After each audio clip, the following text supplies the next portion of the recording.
Well, let me wrap up this episode then Sure with thing. a crazy tale I was reading from BirminghamLive.com, Please. or not BirminghamLive.com, Birmingham. BirminghamMail.co.uk, entitled Inside Haunted City House, where taps turn themselves on and dead children appear at night. Wow. And so they don't mean the Indeed. song taps that summons the dead. No, they mean that's what they call faucets in Yes. in the UK. Oh. Turn on the tap, Brian. Written I guess by this is what we Josh call it in my house Sandiford. too. It's just always accompanied by horns. It's a real, yeah. That would be confusing. So that taps turning themselves on, a Mhm. suspicious bloodstain on the stairs, and a Mhm. dead child clad in Victorian clothing. Mommy, That's what mommy, is for sure. the bath ready? That's just some of what Hannah Betts claims to experience during a terrifying childhood growing up in a Victorian house on a desirable street in Birmingham. She moved there with her family in 1987 at the age of 16. And it wasn't long before the house, which she says was 3 miles from the city center, started to provide the family with a lot more than they bargained for. Betts, 50, who is now a freelance journalist, appeared on the BBC Uncanny podcast alongside Danny Robbins who investigates real-life stories of paranormal encounters. It's a pretty Danny interesting Robbins. podcast. Check it out. This is Uncanny Listens. The 50-year-old told her horrifying story It could be that has stayed terrifying. with her family. It can be very much terrifying and horrifying. They're I've not been so mutually scared. exclusive. I've been so scared that I get covered in hair. So here we go. The story of Hannah Betts. Thank you for BirminghamMail.co.uk for aggregating it. And of course, the Uncanny podcast for collecting this story. Shout out. It was the summer of 1987, and she was 16. Alongside her mother, father, and 4 siblings, she moved into a 3-story, 6-bedroom Victorian villa. The family bought the property despite creepy warnings of paranormal activity and a suspicious bloodstain on the stairs amid claims of a murder.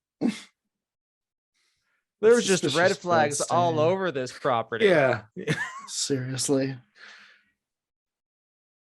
But inexpensive, so you know. Where are we? But Mrs. Betts claims the family laughed it all away and moved in anyway. We thought it was slightly met up by the people who lived there before, and we weren't going to be that stupid. But within days of their fair. But within days of their arrival, terrifying scenes played out with doors in the beautiful house shutting on their own. Mm-hmm. The family could also hear footsteps with no obvious source.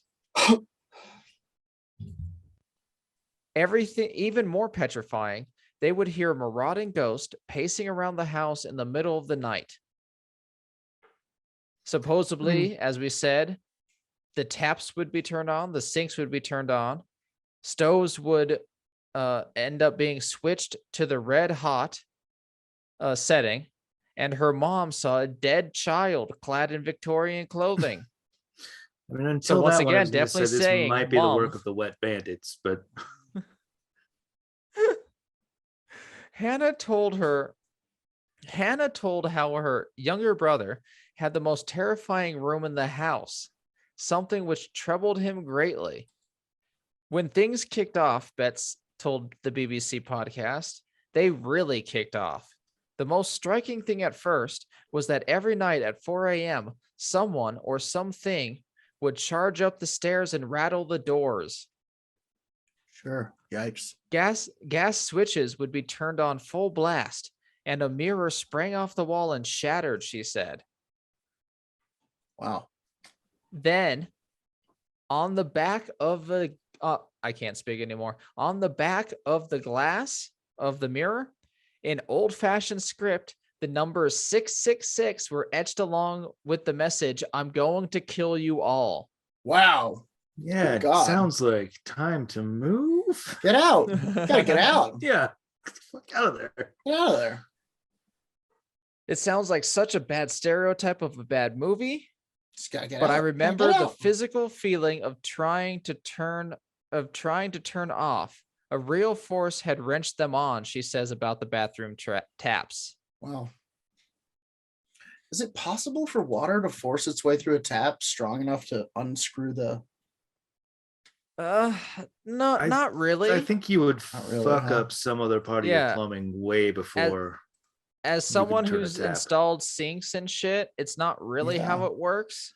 Yeah, it would But like of pop course, off like before the there was enough water pressure does, the water pressure does go up to that part. Like that's why, Yeah. like when you turn the handle on faucets and shit, you'll get the Yeah. leak from the handle because like Pipes do water weird is shit. going up there. Yeah. Pipes do weird shit. So yeah, I guess werewolf radar, paranormal preparedness. Pipes do weird shit. Pipes do weird shit. Don't go down there. Well, in an old Victorian home too, you might have piping that's very early, where you literally just have like a screw that you're pulling out of the way. Yeah, like yeah. a little But plug you that know you're what's moving. not Fair. easy to explain away? The mirrors with 666 and the message, "I'm going Yeah, to that's kill you all." harder, isn't it? Well, as someone who's left that at the back of every mirror of every home I've ever left, I can explain it very easily as a great friend. Now there is one case that happens in this house that really startles the investigator or the freelance journalist Miss Betts. She says one of the most unsettling things was that my mother started behaving very oddly. We interrogated her, and she finally admitted that one night she got up to have a pee, and as she went through the small lavatory room, she saw what she described as a dead child. She said it was a child dressed in Victorian clothing, visible from the knees up. It terrified her. Well, when you say it was a dead child, Sure. how was it dead? Like, was it all I'm rotten? sure it was was it just- like, From the sounds of it, because normally when it's a rotten, it'll be like, and its face was torn apart. right? This just seems to right. be like it was like a ghostly apparition of a Right, child right. to her. Nothing And was so she- unusual except for the Victorian clothing. Right. She assumed that it was dead. Yeah, it was Yes. just another child that she couldn't see very well because she doesn't care enough.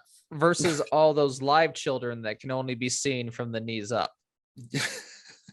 Yes. Okay. Carry on.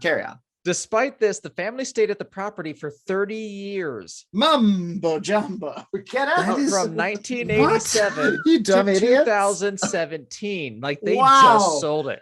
Wow. Honestly, I respect it. I respect the shit out of that. If I could live with that type of thing, we could get some real research done, quite honestly. Yeah.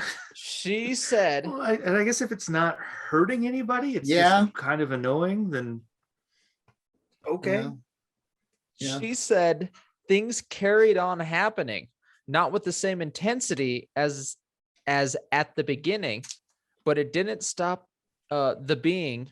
Wow. But it didn't stop being that a haunted happens. house. Yeah.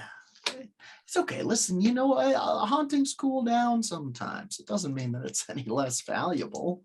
But that is my segment, which I'm, I guess, gonna call Living with Haunted. No, there was a better one. We'll go with Living for Hauntings now. Living for hauntings now is pretty good. Yeah, Living for Hauntings now. There it is. Okay. Thank you guys for tuning in to our crazy little podcast where we gab about ghoulies. Thanks to Adam P for coming and kicking it in the Zoom room. And thanks to those of you who couldn't make it and are still our patrons and have access to the Zoom room. If you would like to be one of those, you can go over to patreon.com/ patreon.com/werewolf radar and check out all of the special prizes you get for chucking a little dosh at the radar. Once a month, merch, you'll get art by Jordan. You get dang ass art. You'll get friggin' dang ass additional episodes every week. The Grave Nugget. Monthly fiction stickers created by also fellow Dark Council member Adam P. Thank you. All kinds of shit. Our beautiful Krampus sticker. The Krampus sticker just dropped. Hot new Krampus. Oh, that dropped. Super choice. You have to wait till next year to get that. Oh, you can still buy it, I think, right? No, that's exclusive, baby. All this merch is Patreon exclusive. Yeah, listen, I'll probably draw something new next year. But anyway, like Jordan was saying, support us there if you can. But most importantly, give us a 5-star review anywhere you can. 5-star review, please. It really helps people find the pod. And I think that's on about the back of your haunted mirrors. Like you said up front, though, also check out 14filmfestival.com. That's FORTEAN filmfestival.com. Werewolf Radar boys, we're judges and symbiotic partners of the festival. And you know what I was watching while you guys were doing your jib jabs about the Googles? They literally are making the selections to the film festival right now. Oh, whoa, cool. Wow. So we'll have a selection of films we'll be talking about. We might even get some interviews from some of the paranormal directors. It's going to be fun. Oh, you know what else? Come follow us on Twitch. It rules. We are playing Curse of Strahd, which is a D&D module. We're doing it with our old pal, founding Werewolf Radar member Sam Talent, and of course our wonderful DM Colin Cthulhu. It's a great, ridiculous time. Mondays at usually 4, but probably early tomorrow. I learned how to mix all the sounds so you can actually listen to it. Roger's mixing sounds out here. It's crazy. Native Daughters music. It's crazy. Native Daughters is all over. It's crazy. It's insane and crazy. Check that out. Until next time, you can watch us on Twitch and fucking YouTube and all over the place. Just get out there. We will see you next time on another episode of Werewolf Radar. On the count of 3, our sign-off line. 1, 2, 3. Punch the sky! Spaceman Joe.